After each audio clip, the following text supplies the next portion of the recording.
Hay algunos consejos que son bien difíciles de seguir. Cuando yo estaba en el 5º grado, vivía en Brooklyn, en Nueva York. Hace mucho tiempo de eso, una situación bien diferente a la del día de hoy. Y enfrenté una situación difícil para mí, como jovencito que era, aunque yo no entendía muy bien todas las cosas que estaban sucediendo a mi alrededor. Quizás como cualquier otro muchacho de esa edad, yo era un poquito inquieto, poquito. Y la maestra, como decimos nosotros los dominicanos, la cogió conmigo. Parecía que todo lo que yo le hacía o yo hacía le caía mal y me corregía a mí bien fuertemente y lo hacía en público también, más que a cualquier otro estudiante.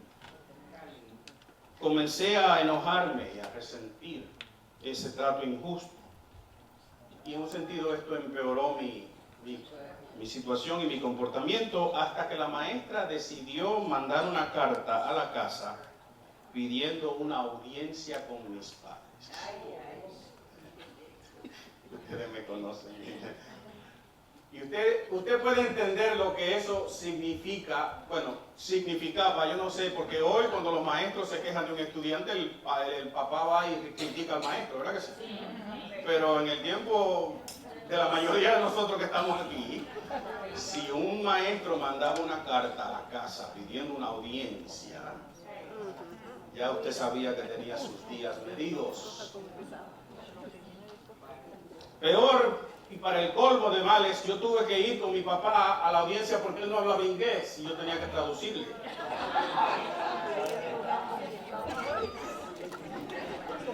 Y allí aquella maestra acabó conmigo. Habló mal. Y habló de una manera despectiva hacia los hispanos. Yo no entendía muy bien lo que estaba pasando, pero yo creo que mi papá sí lo entendió. Pero aún así, mientras ella hablaba, él simplemente asentía con su cabeza y a todos los cargos de que me acusó, él decía que sí. Yo salí furioso de ahí. Regresamos a la casa, mi papá guardó silencio por todo el camino mientras caminábamos. Ustedes saben que esos silencios son peligrosos, ¿verdad? Me imaginaba, como decimos nosotros los dominicanos, la pela que me iban a dar por haberme portado mal y por haber causado vergüenza a mi familia y a mi papá. Llegamos a la casa todavía en silencio. Mi papá se fue a su habitación y yo me fui a un cuarto a orar, pidiéndole al Señor misericordia. Y oí la voz que tanto esperaba yo con favor. Saelo, porque así me decía, Saelo, ven acá. Yo fui cabizbajo como una oveja al matadero. Mi papá estaba sentado en su cama y tenía su Biblia abierta. Y yo pensé para mí, ahora sí es que me va a ir mal. Porque cuando mi papá abría la Biblia para corregirnos, no había excusa, ni razón, ni causa. Usted era culpable antes de que empezara el juicio. Pero él me dijo, siéntate aquí. Y hizo así en la cama con su mano. Entendí que por lo menos estaba a salvo por un rato, ¿verdad? Yo no recuerdo lo que él me dijo. Me acuerdo poco así, me acuerdo que me dijo algo de que él entendía que esa maestra había obrado injustamente conmigo, pero yo no entendía lo que estaba pasando. Ahora yo entiendo lo que estaba pasando. Pero yo no entendí eso. Pero me dio un recuerdo, me dio un consejo, perdón. Es algo que recuerdo hasta el día de hoy. Y él me dijo, Saelo, como cristiano, tú tienes que mantener un comportamiento digno de tu llamado. Los padres, los pastores a veces no sabemos diferenciar entre padre y pastor. Él me dio un consejo que era mucha teología para mí, ¿verdad que sí? Pero después lo aplicó con un verso que se ha quedado grabado en mi memoria hasta el día de hoy y es parte de la manera en que yo pienso cuando pienso en mi comportamiento. Y él me citó el libro de Eclesiastés, capítulo 10, verso 1, donde dice así: Las moscas muertas hacen heder y dar mal olor al perfume del perfumista. Así una pequeña locura al que es estimado como sabio y honorable. Nunca se me han olvidado esas palabras. Las moscas muertas hacen heder y oler mal el perfume del perfumista. Y me dijo, si te portas mal en la escuela, tú estás haciendo heder el perfume de tu testimonio. Se me han quedado grabadas esas palabras. Me dijo, vuelve a la escuela y pórtate como un cristiano. Fue difícil para mí aquello. Hay consejos que son difíciles de seguir. No hubo golpe. Tuve que tragar en seco muchas veces ese año escolar. Pero terminé el año siendo el mejor estudiante del 5º grado. Y yo quería estrujarle eso en la cara a aquella maestra. Pero mi papá, el día que entregaron los premios, en vez de ir a defenderme, fue donde esa maestra y la saludó con todo el respeto que ella o que él pensaba que ella merecía, aunque yo no. Recuerden las palabras del escritor de Eclesiastés.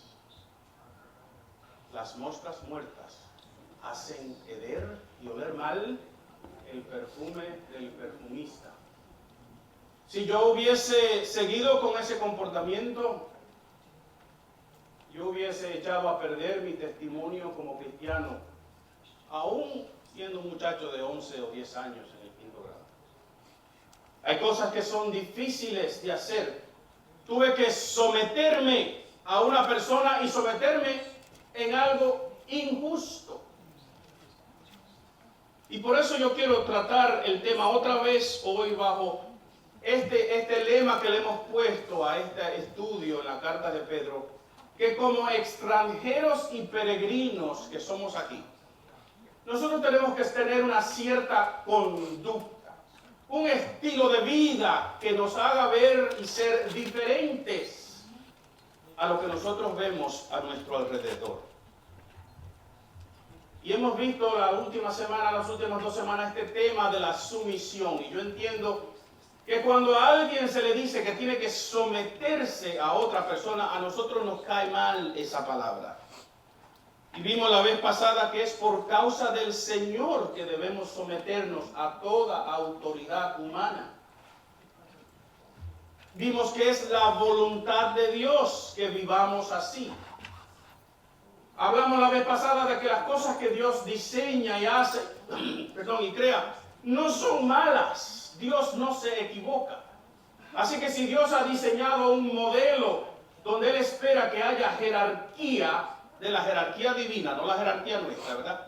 Donde Él espera que haya sometimiento de una persona a otra, eso no puede ser malo, porque es Dios quien lo ha creado. Así que este componente de por causa del Señor, por causa de que somos cristianos, y el otro componente de este fundamento que es la voluntad de Dios, esas dos frases van a ser el fundamento sobre el cual Pedro va a hablar por varios versos aquí acerca de nuestra relación con otros en diferentes estructuras que hay, donde Él exige que nosotros nos sometamos.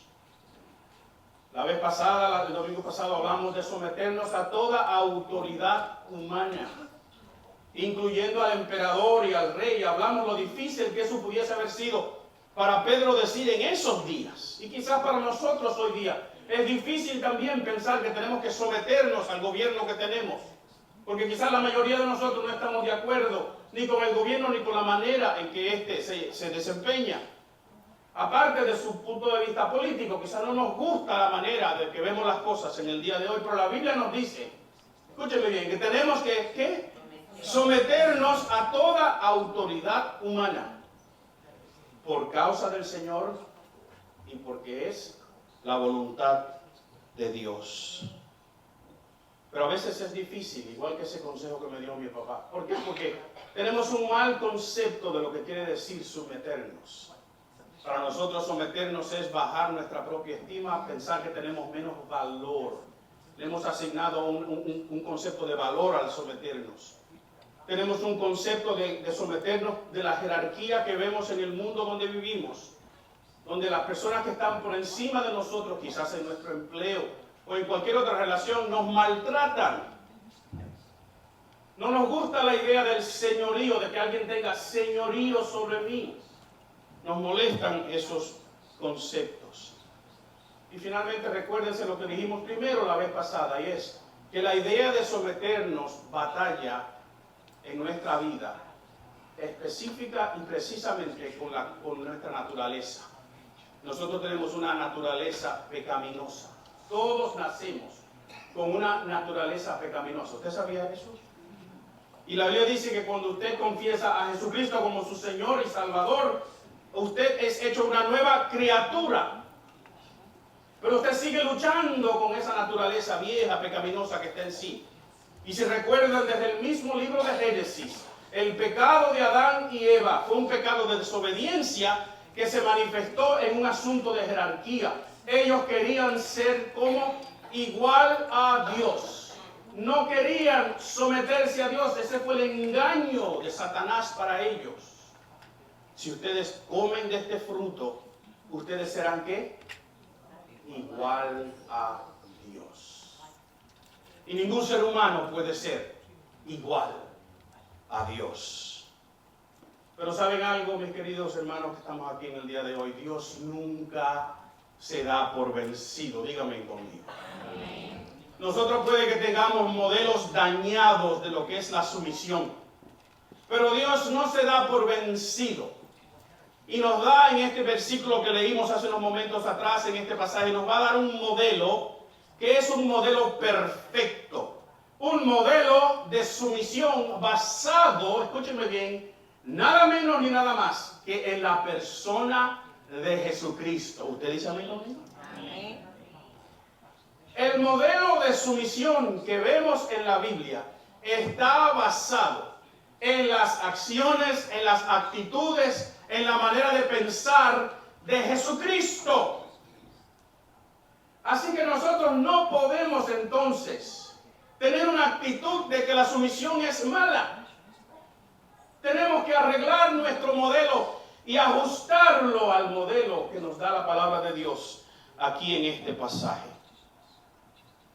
Yo quiero que recuerden, antes de entrar en lleno en lo que vamos a decir hoy, que estos versos que leímos aquí al principio, empezando con el verso 11 de este pasaje: amados, yo os ruego como a extranjeros y peregrinos que os abstengáis, y Pedro nos da una lista, ¿verdad?, de los deseos carnales, como extranjeros y peregrinos. Después nos dice en el versículo 13, por causa del Señor.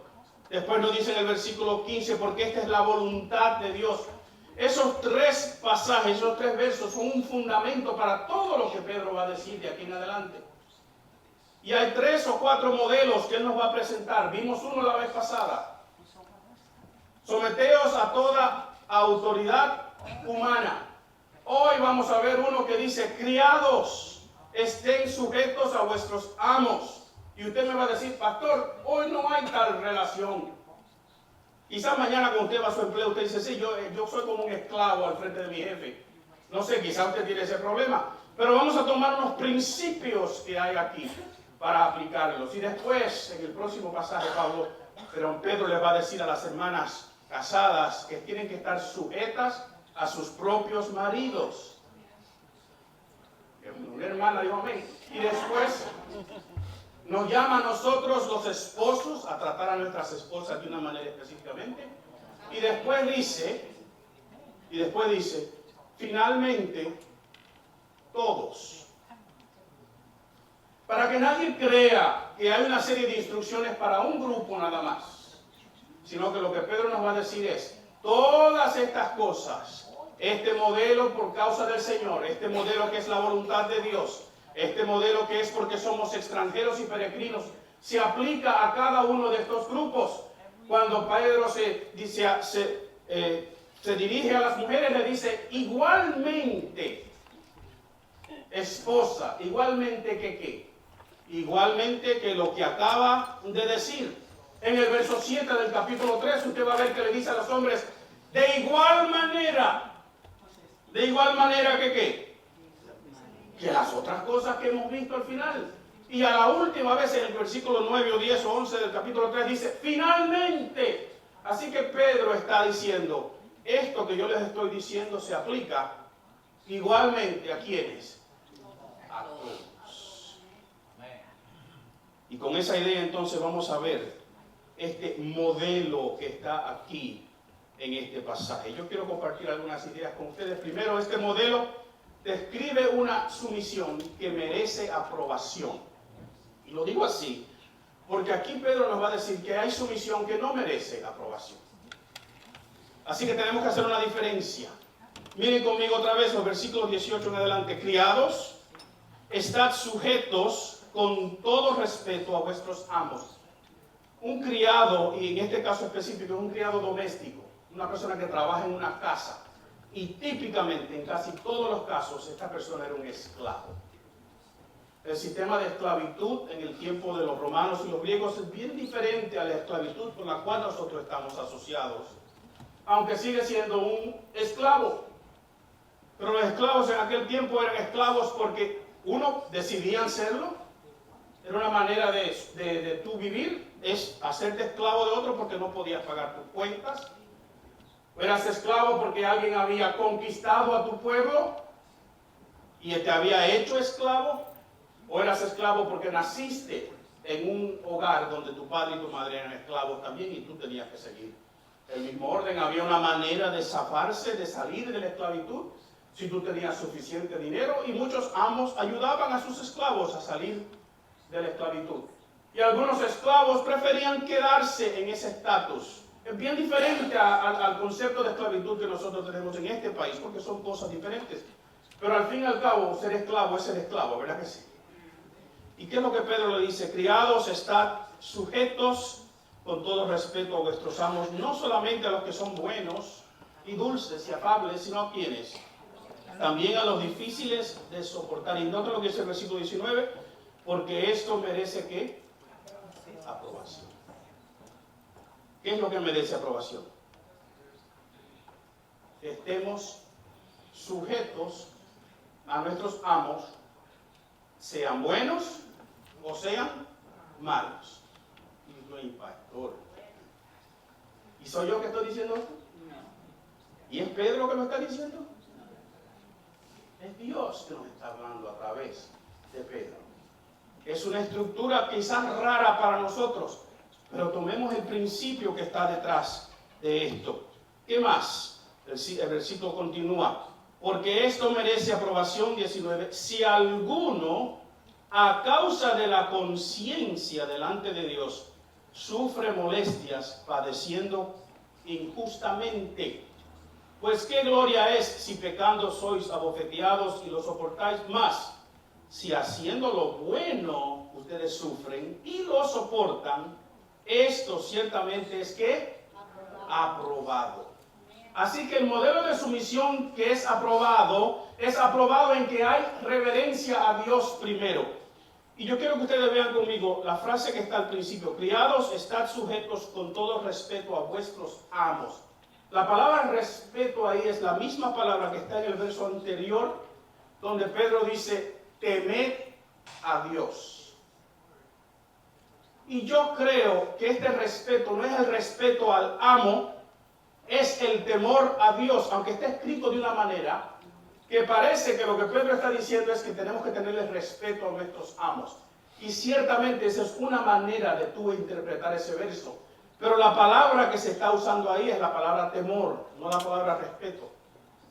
Así que yo creo que lo que Pedro nos está diciendo es, el modelo de sumisión que recibe aprobación es uno donde hay reverencia ¿a quién? A Dios. Es por causa del Señor que nosotros nos sometemos. Es porque es la voluntad de Dios que nosotros nos sometemos. Es porque tememos a Dios primero que nos sometemos entonces a estructuras humanas que Dios ha diseñado y puesto en su sitio. Así que primero en que hay reverencia. Segundo, en que no importa el trato que recibimos. Se lo dije la semana pasada, la sumisión no depende de la persona a quien yo estoy sometido. Porque lo que oímos por ahí decir es, yo me sometería si él me amara. Y él dice, yo la amara si ella se sometiera. Y damos vueltas alrededor del tema, ¿verdad?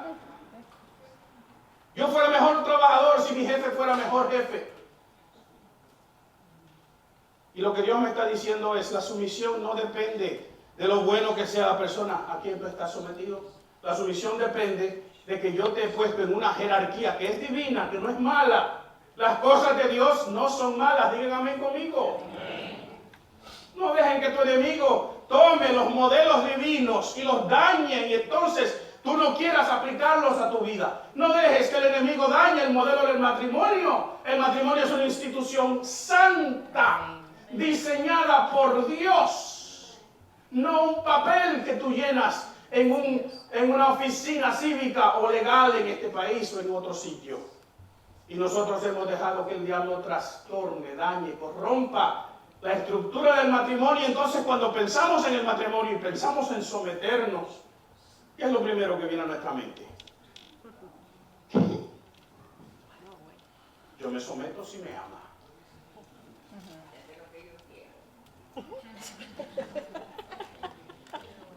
Y nosotros los hombres, ¿qué decimos? Yo la amo si se somete. Y empezamos un juego que depende de la persona y el trato de la persona hacia mí, y ese no es el modelo bíblico. Porque ninguno de nosotros, escúcheme bien, ninguno de nosotros tendría ningún problema en este momento en decir que nos sometemos a Dios, ¿verdad que no? Si usted tiene un problema con eso, y es posible que lo tenga, ¿sabe? El problema no es de Dios, el problema es suyo. El problema no es del modelo, el problema es suyo. Si usted en el día de hoy no quiere someterse a Jesucristo como el Señor de la iglesia, ese no es un problema del modelo de la iglesia. Ese es un problema que usted tiene. Entonces tenemos que entender que las cosas que Dios hace, las hace bien. Y no podemos dejar que el enemigo las dañe. Así que no importa el trato que recibamos, en esto es que merece aprobación. ¿Y qué más?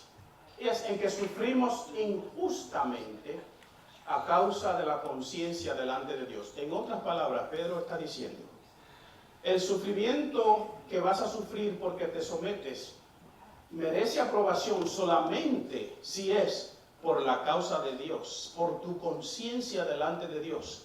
En otras palabras, si yo tengo problemas en mi trabajo con mi jefe, porque llego tarde, porque trabajo mal, porque no cumplo, entonces no te metas bajo este pasaje que está aquí.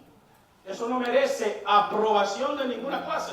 Y Pedro está diciendo, si ustedes sufren por hacer cosas malas, pues sufran. Pero si sufres a causa de tu conciencia delante de Dios, en otras palabras, tú te sometes a una persona que te trata mal, pero lo haces porque es parte de tu testimonio y te sometes no a la persona, sino a la estructura, o independientemente de la persona, a la estructura que Dios ha dejado, pues entonces la Biblia, Pedro te está diciendo, eso merece ¿qué? Aprobación. No nos gusta esta idea, pero eso es lo que la palabra de Dios nos está diciendo. Miren, hermanos, no hay ningún mérito en sufrir por sufrir. Ustedes saben que hay gente que les gusta ser víctima siempre, que andan por ahí victimizados porque eso llama la atención, ¿verdad? Y todo el mundo va y le pone la mano y ora con ellos. Y sufrimos. A algunas personas les gusta sufrir, como cantó alguien por ahí, que hacemos de las lástimas amores eternos, ¿verdad? Y siempre estamos... Oh. Y Pedro nos está diciendo, no pierdas tu tiempo. Si sufres así, eso no recibe ninguna aprobación, pero si sufres porque tu conciencia delante de Dios, a causa del Señor, bajo un sometimiento, causa que tú sufras, eso merece aprobación. Y acuérdense, vamos a llegar ahora a que lo que Pedro va a decir se compara a esto es a la vida de nadie más ni nadie menos que ¿quién dijimos? Que Jesús. Porque si ustedes creen que yo les estoy predicando algo a ustedes, que ustedes deben ser como el pastor, o ustedes deben ser como fulano de tal, pues lo que Pedro nos está diciendo es que tenemos que ser como ¿quién? Como Dios.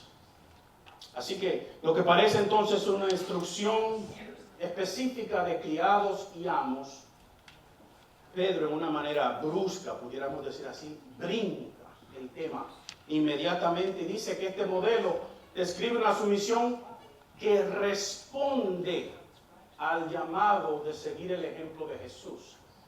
La sumisión que merece aprobación es una que responde a un llamado.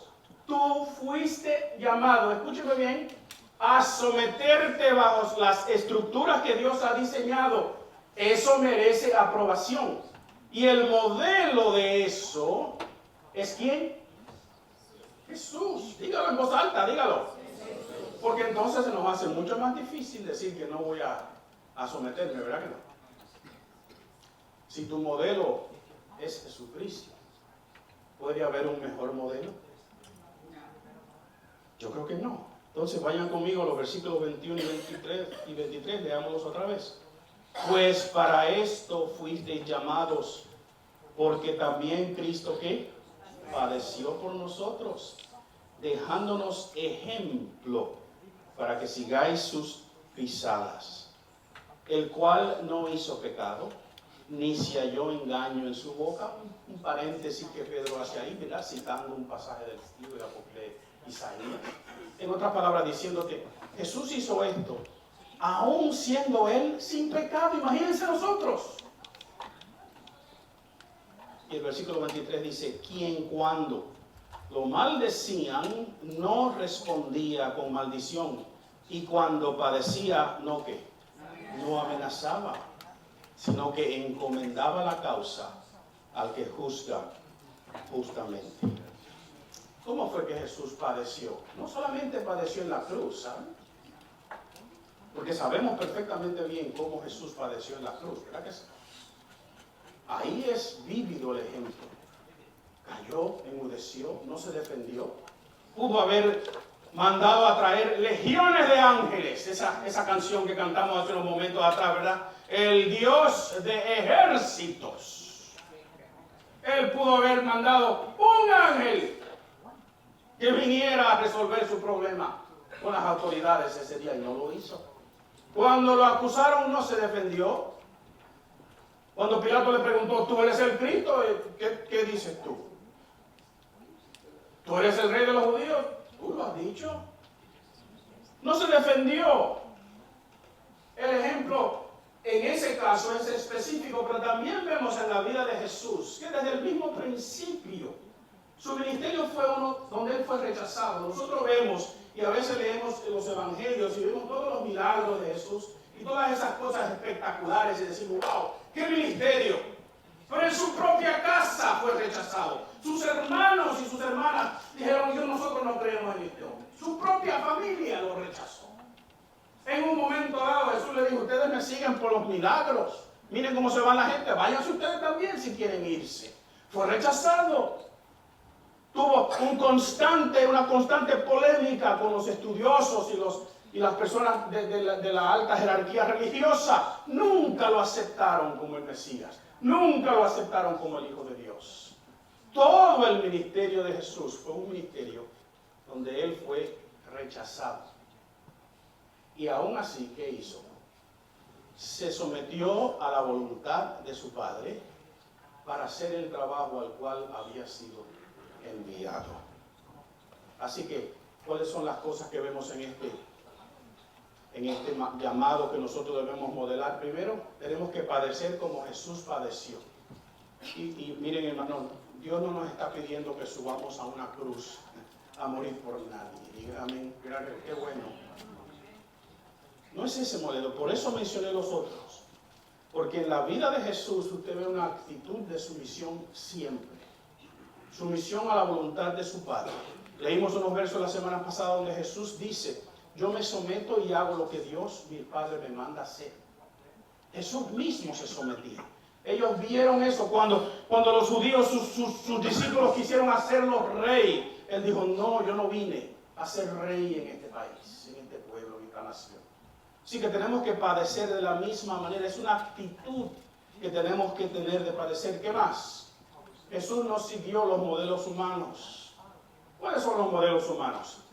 Si alguien me insulta, ¿qué yo hago? Sean honestos. En la iglesia no se puede decir mentira. Si alguien me insulta, ¿qué yo hago? Ojo, a veces, bueno, no ustedes, porque ustedes son mucha gente santa, pero el modelo que vemos a veces ahí es que si alguien me insulta, yo insulto para atrás, ¿verdad que sí? Si alguien sube la voz, ¿qué hago yo? La subo un poquito más, ¿verdad? Si la persona sube la voz y sube el nivel de... Exacto, ¿qué hago yo? Y vamos escalando montaña, como dice la canción, pero no cristiana, ¿saben? Ese es nuestro modelo. ¿Y qué hizo Jesús? Cuando lo maldijeron, ¿qué hizo? No maldijo. Cuando hablaron mal de él, ¿qué dijo? Nada. Tenemos que entender el modelo, porque nuestro modelo, cuando me amenazan, yo amenazo para atrás. Cuando me sube la voz, yo la subo más. Y cuando no puedo, ¿qué hago? Fíjate, doy un tacazo en una mesa, una trompada en una pared, porque quiero que entiendan que yo no voy a perder. Yo no me voy a someter. ¿Cuál es el modelo de Jesús? Pudiendo haber levantado un dedo nada más. Como Dios no lo hizo. Se sometió. Y por último, miren, a veces queremos el modelo nuestro, la retribución humana, el sistema de justicia humano. ¿Ustedes saben cuál es? Es uno donde la retribución, la culpa, el castigo, tiene que ir igual a la culpa. ¿Verdad que sí?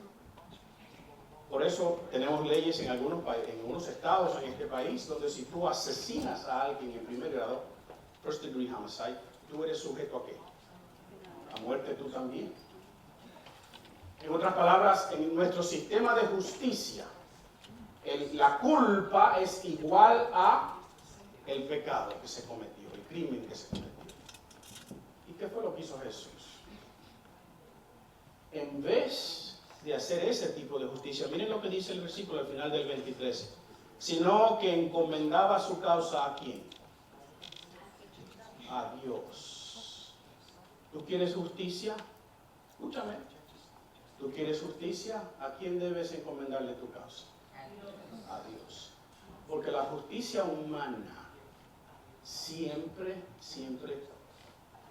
¿cómo lo decimos? Tenemos un modelo de justicia problemático.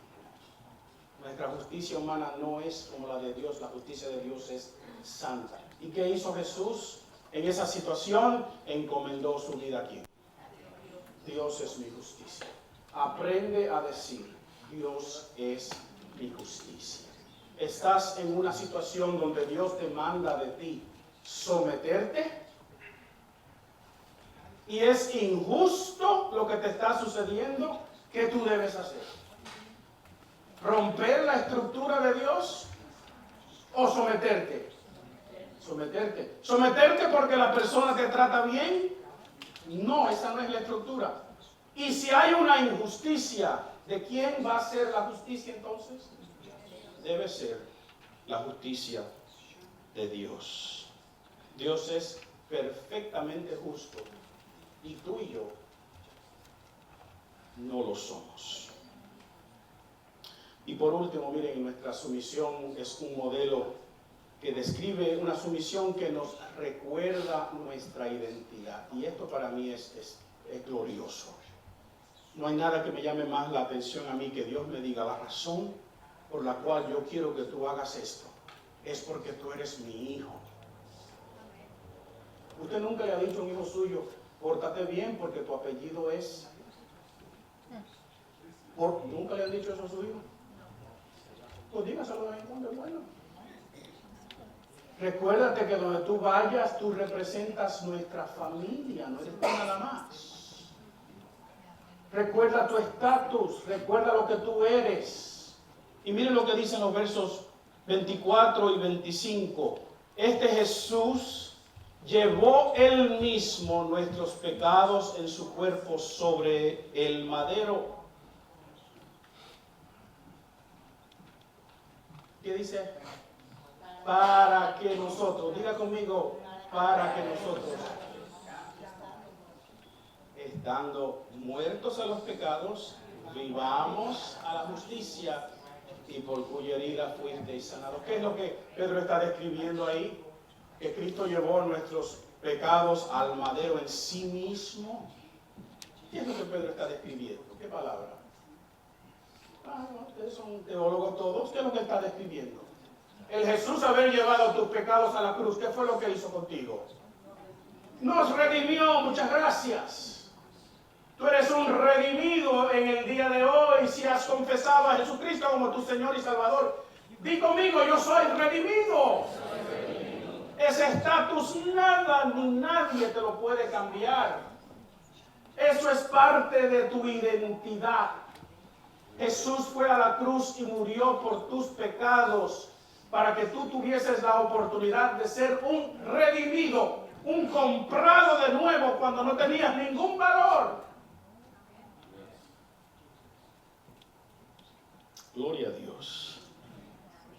Es para que nosotros, y noten ahí otra vez esta expresión donde Pedro contrasta una cosa con la otra, para que estando muertos a los pecados, vivamos a la justicia.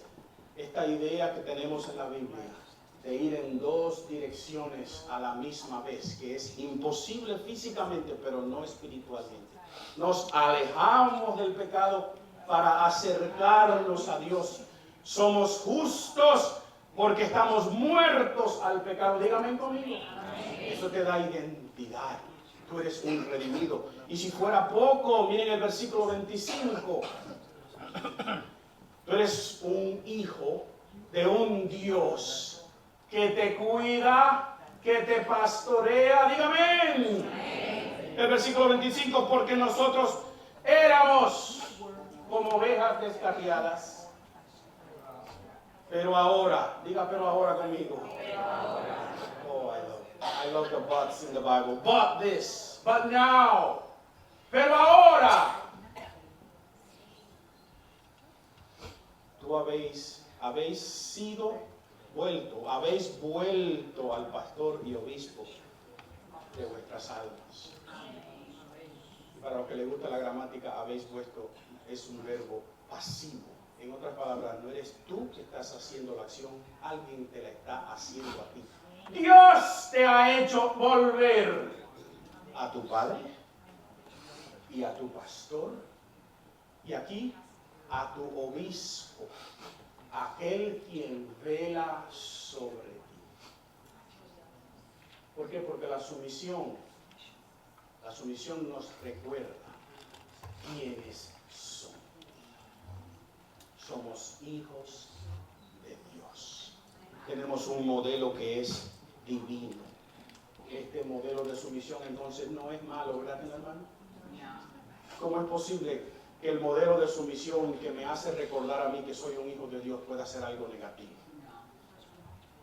Y como aquí nadie es criado, esclavo, quizás el ejemplo de hoy, pero la semana que viene, cuando hablemos del matrimonio, que es quizás donde tenemos más conflictos con este concepto, recordemos esto, que el someterte dentro de la estructura del matrimonio es tu identidad como creyente, porque está modelada en lo que hizo Jesucristo por ti. Un modelo de sumisión que trae aprobación. Las cosas de Dios traen bendición. ¿Sabían ustedes eso?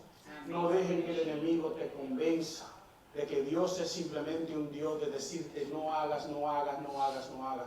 El enemigo te convence a ti que Dios es un Dios severo que solamente te da una lista de no. Y es todo lo contrario. Dios lo que quiere es darte una lista de libertad. Hay libertad en la casa de Dios, como cantamos. Donde está el Espíritu de Dios hay ¿qué? Libertad. Cuando Dios te dice no hagas algo, es porque hay algo mucho mejor para ti. Las cosas de Dios te traen aprobación, te traen bendición. Nos hace responder a un llamado. Cuando nos sometemos dentro de las estructuras que Dios ha establecido, estamos respondiendo al llamado de Dios y estamos cumpliendo su voluntad. ¿Usted quiere hacer algo mejor en su vida creyente? Como creyente, que cumplir la voluntad de Dios. Es el mayor beneficio que podemos tener, la mayor bendición que podemos tener como cristianos aquí en nuestra vida, en esta tierra, hasta que lleguemos a nuestra ciudad celestial. Lo mejor que tú puedes tener hoy día es cumplir la voluntad de Dios, saber que lo que estás haciendo está dentro de la voluntad de Dios y someterte en los modelos, al modelo de las estructuras que Dios ha dejado. Nos hace responder a nuestro llamado y cumplir la voluntad de Dios. ¿Y qué más? Nos recuerda. Te debe recordar a ti que ¿qué? Una identidad. Oh, tú tienes una identidad. Tú no eres un cualquiera. Tú eres un redimido. Tú eres un hijo de Dios. Y tú estás cuidado por un obispo, uno que vela sobre ti. Entonces, mis queridos, qué bueno es tener esta identidad en Cristo. Qué bueno es saber que estos modelos de sumisión son para mi bendición. Y yo te pregunto a ti hoy, ¿y qué vamos a hacer con esto? Uy, qué bueno, pastor. Qué gran enseñanza en el libro de Pedro. Pero mañana cuando yo vaya a mi empleo, esta tarde, cuando tengo una relación familiar, ¿qué vas a hacer? ¿Qué vamos a hacer con estas ideas, con estos conceptos? La sumisión es una actitud y tiene un modelo perfecto para su aplicación, y ese modelo es Jesucristo. No filtremos el concepto bíblico.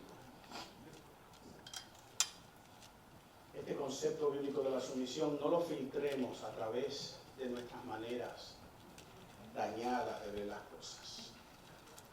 Volvamos al original, al patrón que Dios dejó. Y yo quiero ahora, mientras oro, que tú te hagas una pregunta. Es la misma que te hice la semana pasada. ¿Hay algo que tú estás haciendo o dejando de hacer hoy que no permite o que es un obstáculo para que tú cumplas el modelo de sumisión en tu vida, en tu matrimonio, en tu empleo, en tu relación con otras personas, en la iglesia, donde quieras? ¿Es difícil? Es bien difícil. Es una lucha. Pero pídele al Señor que te ayude a hacer este compromiso en el día de hoy. Y haz uno, donde tú dices, de hoy en adelante, con la ayuda de Dios, yo voy a practicar el modelo de la sumisión en mi vida, en mi hogar, en mi matrimonio, en mi empleo, en mis relaciones con otras personas, en la iglesia. Y aunque sea difícil y aunque sea injusto, lo voy a hacer no porque la otra persona lo merece, sino porque es lo que Dios exige de mí. Y si sufro, tengo gracia, la palabra que está ahí, gracia de parte de Dios. Vamos a orar. Eterno Dios, te ruego en el nombre de Jesús que esto no meramente sea una enseñanza de un concepto, una doctrina bíblica, sino que nosotros podamos aplicar esto a nuestras vidas en una manera bien práctica. Y es difícil, eterno Dios, pensar que nosotros vamos a hacer como fue Jesús. Que cuando me hablen mal, yo no voy a responder de la misma manera. Que cuando me critiquen no voy a amenazar. Señor, no es la primera reacción que vamos a tener como seres humanos, pero te rogamos en el nombre de Jesús que nos ayudes. Ayúdanos, eterno Dios, a practicar la sumisión como Jesús lo hizo. A encomendar la justicia al Dios que es justo. Y saber que hay aprobación, que hay bendición, que hay mérito, que hay gracia en hacer las cosas como tú dices que debemos hacerlas. Gracias, eterno Dios, en el nombre de Jesús.